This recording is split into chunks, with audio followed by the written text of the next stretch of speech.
Welcome back to today's English Easy Listening Story with Questions. Today's lesson is called The Missing Key. Let's get started. It was a quiet Friday afternoon at the Oak Ridge Library. The sun was starting to set, casting long shadows across the heavy wooden bookshelves. The library was completely empty, except for 3 people.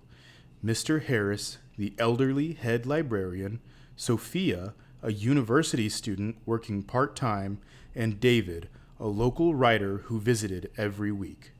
Suddenly, a sharp gasp echoed from the back office. Mr. Harris hurried out, his face pale with worry. "The golden key is gone," Mr. Harris announced, his voice trembling. This was no ordinary key. It was a historic antique that unlocked the library's rare manuscript vault, a room containing books worth hundreds of thousands of dollars. Mr. Harris explained that he had placed the key on his office desk at exactly 4 p.m. before stepping away to organize the history section. When he returned at 4:30 p.m., the desk was bare. Because the library's heavy security doors required a staff pass to exit, Mr. Harris knew the thief had to be someone still locked inside the building. He immediately locked the main entrance and called Inspector Thomas to investigate. While waiting for the detective to arrive, Mr. Harris decided to question the only 2 people who had been near the back office during that 30-minute window. First, Mr. Harris spoke with Sophia, the student worker. Sophia was sitting at the front return desk, stacked high with thick textbooks. She looked up, startled by the accusation. "I have been right here since 4 p.m., Mr. Harris," she said quickly, gesturing to the computer. "The library is hosting a major book donation drive tomorrow, and I have been typing the titles of every returned book into the system without stopping. I didn't see anyone enter your office." Next, the librarian turned to David, the writer. David was sitting at a corner table surrounded by open reference books and a half-empty cup of coffee. He adjusted his glasses and shook his head calmly.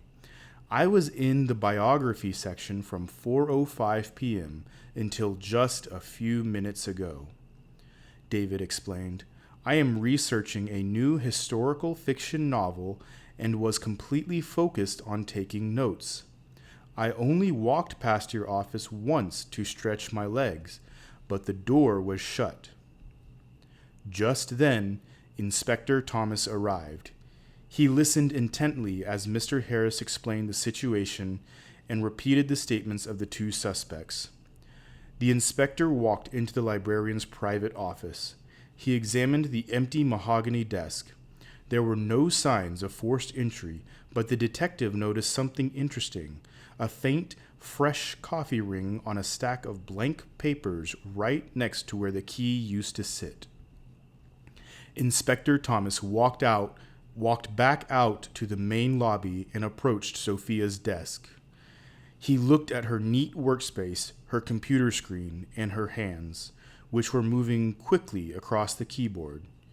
"Sophia," the inspector said gently, "show me the digital log of the books you have been scanning and entering this afternoon."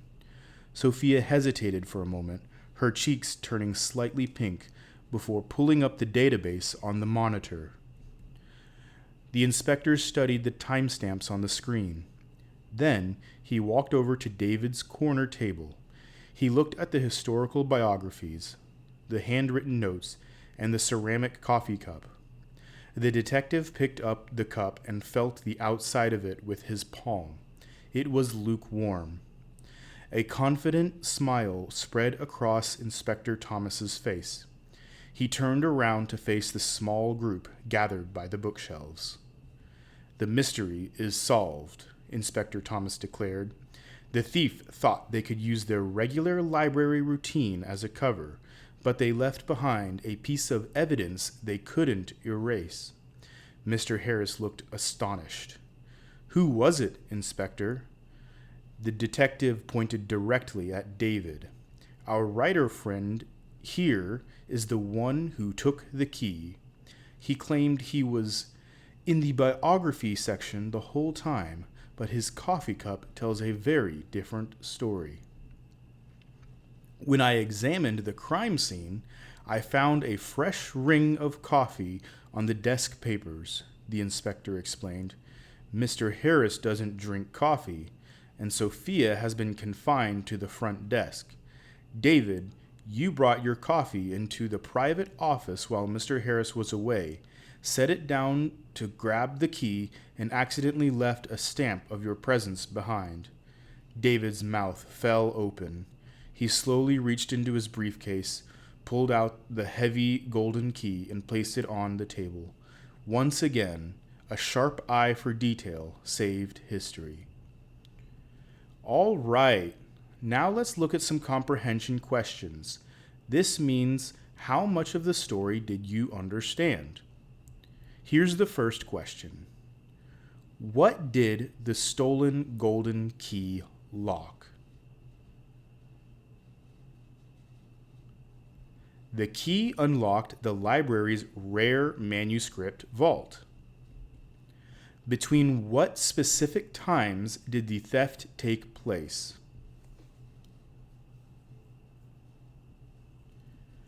The theft happened between 4 o'clock p.m. and 4:30 p.m. What did Sophia claim she was doing at the front desk during the time of the crime?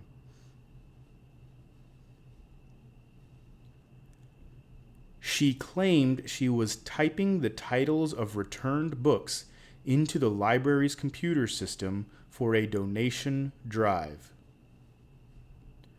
What physical clue did Inspector Thomas find on the papers inside the librarian's office?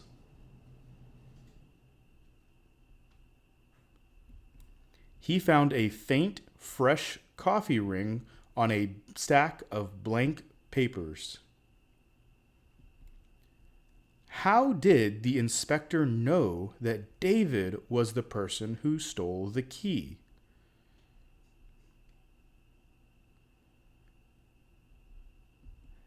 David was the only person with a coffee cup.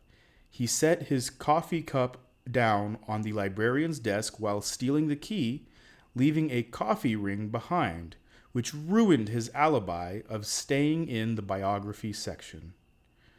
Very good job. How many of the questions did you get right? Let me know in the comments below. Don't forget to like and subscribe. Thanks for watching, and I'll see you in the next episode.